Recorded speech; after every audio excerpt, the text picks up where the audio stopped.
moment boo xam ne ñi ngi wax Covid c'est-à-dire que les facteurs. les facteurs monsieur Guèye période de Covid. nawet mois d'août. élèves yi am baccalauréat war a am 18 ans war a dem defi seen bac tous ces facteurs. est-ce que loolu état jël na ko en compte quand même pour ñu xam ne li tax ñuy wax ne les primo-votants sont hypothéqués c'est tous ces facteurs. est-ce que yooyu jël nañ ko en compte également ak le délai qui est court. non jël nañ ko c'est-à-dire que délai bi court na courul il faudrait que ñu xam ni lii moo mënuloon ñàkk ñëw na. yan mesure d'accompagnement moo ci war a am ñun ñëpp nañu taxaw pour liggéey autour de ça et je pense que c'est possible ba pare les primo-votants su fekkente ne def nañu jëm ci ay élections locales mais dans quelques mois incha allah rabi yeneen élections ngi ñëw on pourra vraiment absorber ce gap-là ba pare rendre beaucoup plus fiable ce fichier-là mais gis nga ndey dime ci fichier ba la ñu xooloon mais la ca am ci kayitu juddu dafa doy waar ay né au Sénégal ak ay numéros yi nga xam ne existé wul ak dafa bëri affaire donc je pense que ñëpp dañu war a vraiment même bu fekkee le lot de primo-votants bi ñuy versé ci fichier bi nombre bi dafay wàññeeku parce que presque mat nañu 1 million bu dee même 50% yi fexe nañu ñu wóor ba pare ñu dugal leen ci biir affaire bi ba pare dàqe ko loolu mooy gën parce que code électoral bi ak processus électoral bi dafa transcender l'opposition et le pouvoir c'est pour le peuple. D'accord. Ça aussi je tiens à le dire. di xaar kenn ku contredire affaire boobu mais nag il faudrait beaucoup sensibiliser il faut aussi mettre les moyens pour diligenter ça pour que mu bañ a am benn blocage. mais je pense que ça a été une bonne solution. ci élection locale yi nan ngeen ci fas yéene taxawee puisque yaa ngi koy fàttali léegi que ni léegi da ngeen a tax rip ci biir mouvance présidentielle bi yéen a ngi ci mburoog soow bi nan ngeen fas yéene demee ci élection locale yi di ñëw. waaw la volonté président Idrissa Seck ma koy nuyu au passage encore volonté président Idrissa Seck mooy ni mu ñëwee ba déggoo ak président Macky Sall pour intérêt dëkk bi. bu doon sagoom élection yi ñu jëm dans les 553 communes du Sénégal n'est-ce pas et dans les 5 villes vraiment ñu nekk njabootu Macky Sall ak njabootu Idriss Seck sur le plan politique. def mburoog soow. bu doon sagoom c'est ça la volonté. bu doon sagoom maanaam yéen moom waa réew mi pare ngeen ci loolu. sa volonté mooy ñu àndu nawle. parce que ñëw bi nga xam ne ñun dañoo ñëw bu leen fàttin Idriss 1 million de voix la ba ñuy ñëw président Macky Sall toog na ci ay communes yi nga xam ne daf ko gagné li ñuy tuddee commune gagnante à plus de 50% benn lim bi nga xam ne yor na ko. ak i département bi mu yor. waaye président Idrissa Seck bi mu ñëwee yëf yi dafa gën a xumb. sur le plan commune et sur le plan département te ñun lii suñu sac mooy bu ñu ñëwee ànd ak moom vraiment résultat yi ñu fi fekkoon résultat yu gën a jëm ca kanam. mais c'est une volonté politique. d'accord Thiès yéen a ko gagné woon. après ngeen jox ko Talla Sylla donte moom tamit mi ngi ci biir nguur gi mais neexootu leen ndax da ngeen koy bàyyiwaat mu dem wala da ngeen di bàyyi nguur gi parti au pouvoir daal di tànn ku fa te ngeen tànn ak waaw mais déjà excès guñ ci loolu mais je sais très bien que fokk am ñii lu ñu bàyyi ñii am lu ñu bàyyi parce que en vérité maire yi nga xam ne ñoo fi nekk xam nga ni lim bi li ci ëpp dañoo nekkoon ci benn boor mais ànd nawle bi nga xam ne moom la ñu war a ànd n'est-ce pas tout à fait au sommet je sais que président Idrissa Seck Macky Sall ak yeneen ñi nga xam ne ñoo nekk Benno Bokk Yaakaar parce que ñun bokkuñu Benno Bokk Yaakaar nous sommes dans la grande majorité présidentielle dañ ko waxtaan bi nga xam ne bien que c'est très compliqué parce que dafay am expression de leaders locaux yi nga xam ni intérêt yi dafay xaw a sore ak sommet bi moo tax lu xaw a compliqué la mais je suis très certain que du ñu wax kenn du toog ci li nga gagné woon rek ni yaa ko moom bàyyi leneen lu ne mën na ci mën ngaa gagné da mbir ñu gis profil gis leneen jox ko keneen yaa ngi nuyu léegi Idrissa Seck moom ci lan la nekk parce que wax ci bari na bëgg nañu xam si lan la nekk jàmm ak salaam pas plus que hier il a instruit fa mu nekk le secrétaire général du parti. fan la nekk Babacar. ma nga bitim réew. fan nee nañ dafa feebar ñii nee nañ dafa am ay jafe-jafe sa maladie lan la ci mën a jàpp. non doon na baax rek doon na baax. non pour rassurer sax ne serait-ce que sax am na ñoo xam ne dañ ko bëgg. c'est très bien voilà damay dalal xelu Sénégalais yi. xam nga ñun ki ñu àndal ak man mii As Babacar man du ma layal kenn Fat Abdou. c'est-à-dire du ma xamul du ma ko wax du ma layal kenn li ma mën a wax man te xam ko. la ma xamul duma ko wax mooy bis bi ajjuma bi mujj avant muy dem fa mu dem. fu mu dem. ma ngi bitim réew. ma ne ajjuma bu mujj. ba muy dem. te am naa ci ay seede yu wóor. ñu laay baag sabadoor bu weex ba ca conseil économique social dama ci sax am anecdote bu ma neex parce que dafa am un militant Mamadou Lamine Sarr bu jógee ca Diofior dans les îles du Saloum ñëwoon pour gis ma ci conseil bi en tant que chef de cabinet ma toog ba si ak mu woo ma téléphone ni ma chef de cabinet mën na ko mun a soxlootuma la gis ma ne ko lu tax mun ma parce que je viens de voir le président Idriss Seck fekk nit muy doo ko egsi Mariama Diallo ca Kër Massar aussi même chose quelques jours après la jël ay bagages am cundum daal di dem. et les rumeurs Babacar. Oui. Et les rumeurs sur sa maladie lan nga ñu ci mën a wax. non moi je me dis que dara nit ñi ngi wax ne Idrissa Seck dafa feebar. dafa dem tugal pour faju ji. qu'est-ce qu'on peut retenir aujourd'hui vous êtes le chargé des élections de réew mi. wax bul mooy ëmb na. xam nga tey jii. waaw mais loolu moom tontu olof la c'est-à-dire que dañu bëgg nga répondre bàyyi ma benn dama la bëgg wax ni la président Idrissa Seck nit dong la nag lu wow dafay tooy lu fi tooy rek dina wow. bien sûr te tey jii à l'heure où vraiment nit ñi waxuñu feebar ni ko sëñ Fallou ndeysaan suñu sang boobu xool rek ni Sénégal ñëpp feebar nañu ba wér dee rek ci des. ñu commencé di ko gis ñëpp feebar nañu ñëpp a feebar ba wér dee rek ci des jàpp leen ni président Idrissa Seck li ma leen mën a wax daal mooy liñ ko jiiñ bu fekkonte ni mu ngi ci moom ñun ñëpp dañ koy biiral xam ni dong la nag. te ñun suñu ay biir kër. mën nañu fa am sax ñu feebar waaye daal li ma leen mën a wax Sénégalais jàpp ko entre nous. kañ lay ñëw kañ la ñu mën a jàpp le retour. njiitu parti Rewmi bu fekkee ne kilifa gu dem. quand même war nañu mën a xam kañ la dem ak kañ lay ñëw bu fekkee yéen a ngi am ay information même si vous n'avez pas la date exacte. aujourd'hui avec le télétravail gis nga man fa la may liggéey muy CES ba. presque sama kër laa ëpp lu may nekk.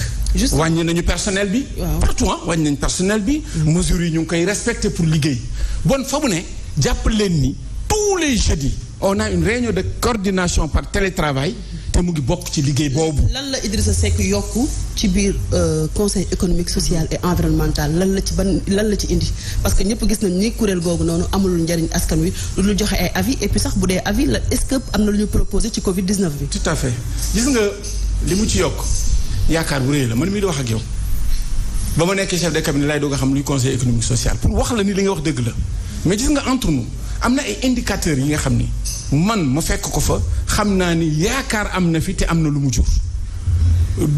Aujourd'hui les Sénégalais man rek en tant que chef de cabinet avant ñuy dindi les mesures là les Sénégalais Fat Abdou venaient de partout chaque jour Sénégalais yi yaakaar la ñuy am ñi seen sociétés yi amoon problème nekk ci suuf ñii am beaucoup de problèmes les gens viennent di ko fa déposer te le président Idrissa Seck chaque semaine avant muy dem fi mu dem.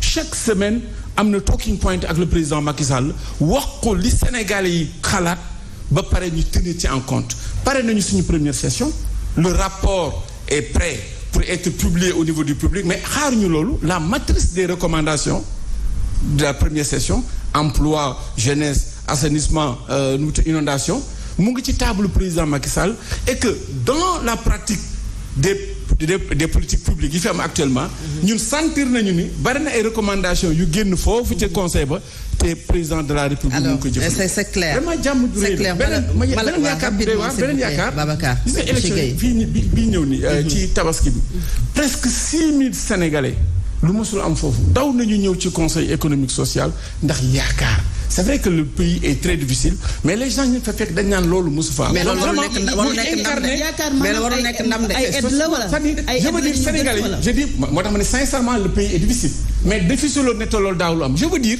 man li ma fa gis man mooy mu ngi incarné président Idrissa Seck mu ngi incarné benn espoir te ñun ñi fa nekk autour de lui di liggéey. xam nga bu ngeen di bàkkoo 600 Sénégalais ku fa liggéeyul mu jëlee la. il faut nga dégg ñu temps bi moo bariwul bu ngeen di bàkkoo 600 Sénégalais yuy daw conseil économique social environnemental les difficiles conditions de vie des Sénégalais. bu leen yóbboo foofu loolu est-ce que yéen ñi nekk ci pouvoir war ngeen ko bàkkoo également. dañu wax ni depuis que Covid bi ñëw. mais xam nga ni li gën a tax sax président Idrissa Seck ñëw dugal loxoom ci mbir mi condition difficile u Sénégal yi moo tax donc bu ñëwee foofu aussi mu ngi dugal loxoom ci pat bi pour que loolu aussi ñu gën ko améliorer kenn waxu loolu de dañu difficulté bi am fi moom fépp bàkkoowuñ ko mais c'est un constat qui est là et que par rapport ak le courrier qu'on reçoit par rapport ak personnalité yi fay ñëw ñi fay ñëw nee nga yaakaar moo leen fa andi yaakaar boobu nan lay demee bu ñëwee dañuy solutionner seen i problème daar wala lan lañ teg seen loxo. xam nga président Idrissa Seck lu mu wax. nga daaneel foofu s'il vous plaît. ci lay daaneel ci loolu. man mi nga xam ne maa nekk foofu. li mu xam ni Sénégalais am nañu ay difficultés président Idrissa li mu wax mooy lépp lu ñu fiy jëm du ko jëlee ci Sénégalais yi nañu privilégier l'éducation la santé les Sénégalais qui ont des problèmes d'éducation les Sénégalais yi am problème santé ak gor ñi nga xam ne dañoo nekk ci guuta sañoo wax président Idrissa Seck sañoo faa indi ak mbir mi nga xam ne fa tàccoog fecc la parrainage amu fa mais Sénégalais yi nga xam ne am nañu ay difficultés pour faju Sénégalais yi nga xam ne seen doom dañoo war a jàng te mënuñoo jàng ak les problèmes environnementaux yi nga xam ni vente de filao bu mujj bi rek Fatou Abdou gaa ñi ñëw nañ fa conseil constitutionnel pour xeex loolu ba def benn pétition gis nga avant pétition bi di jeex di mat 5000 signatures ba mu egg ci président ba mu egg fa mu war a egg président de la République dellu na ginnaaw ci lu mel noonu donc lu am njëriñ véritablement le président Idrissa Seck def ci côté étudiant yi ak feneen. c'est clair alors lan ngay tàggatoo rek par rapport aux dettes hospitalières ak lan nga ci mën a dolli xam nga bokk ak plateau politicien moom Babacar du la may donc looy tàggatoo rapidement. Mbal par rapport à ça moom muy dette hospitalière muy créance li am solo ñun foog nañ ni bu fekkee ni ministère de la santé am na 200 et quelques milliards. hôpitaux yi comme li ñu ko wax tout le temps nekk la vitrine du système ñu yokk ci ñeent yu bees ñu leen di jox 11 milliards en hôpital bu ci nekk ñu lay compal loolu dette yooyu du comme yaa ko fi wax dette yooyu du fi mën a jóge mukk parce que les mêmes causes ñu wax produisent les mêmes effets ku mel ni Dantec mënoo ko jox 1 milliard 500 pour une année te 300 millions yi day dem ci électricité nga ne subventionné nga ko bu defee bilan nekk ci 7 milliards ça signifie que 5 milliards et quelques dugg na ci poche nit ñi. loolu mooy wax bi scanner. Covid bi moo ñëw compliquer situation. li ma wax avant Covid la bi Covid bi ñëwee nag dafa gën a compliquer situation bi Dantec était à terre bu ñu demee ba ministre bi naan day jël. 500 millions jàppale ko Dantec ndàmpaay. 500 millions hôpital Saint-Louis soxla na ko hôpital Ziguinchor hôpital yi soxla nañ ko c'est-à-dire subventions yi dañ ko war a def au prorata des charges. Parce que subvention mooy la contrepartie de la mission de service public le droit à la santé loolu mooy wax bi mais mënoo jël hôpital créé ko ba pare daan ko da ngay bay di dundee recettes yi ci boppam di plomber hôpitaux yi parce que seulement yëpp day nekk sous la masse salariale alors que doo mën a sax investir la question mooy la réforme de 98 ba léegi gisaguñ ko ba léegi loolu mooy les questions de fond c'était pas les questions de forme c'est les problèmes d'ordre structurel li ci des nag mooy mbas mi ñëw na monsieur le président de la République am na de bonnes intentions c'est vrai mais même boo amee de bonnes intentions aussi la pédagogie c'est par l'exemple. mesures yi dañuy def ay mesures complètes même bu njëkk ba c'était des mesurettes même couvre-feu bi dafa am fii couvre-feu fii amul couvre-feu ñii ñu bàyyi leen ñuy traîner ñii ñu takk masque ñii duñu takk masque loolu mënul nekk cette gestion à géométrie variable moom la ñu war a mën a bàyyi une mesure day nekk complète sinon day nekk une mesurette du mën a sotti vaccination bi c'est vrai indi nañ ko nit ñi doon lu taaxirlu et finalement ñu delloo même quelques vaccins dans quelques régions mais léegi y a un rush les gens ont bien compris mais nañu dem wuti le pari léegi c'est la vaccination wut le nombre de vaccins parce que mënuñu nag ñëpp def rush dans 2 mois ñu ne vaccin amatu fi et dootu ju ko mën a rendre obligatoire donc mu nekk beneen jafe-jafe jaajëfal nañu la mënuma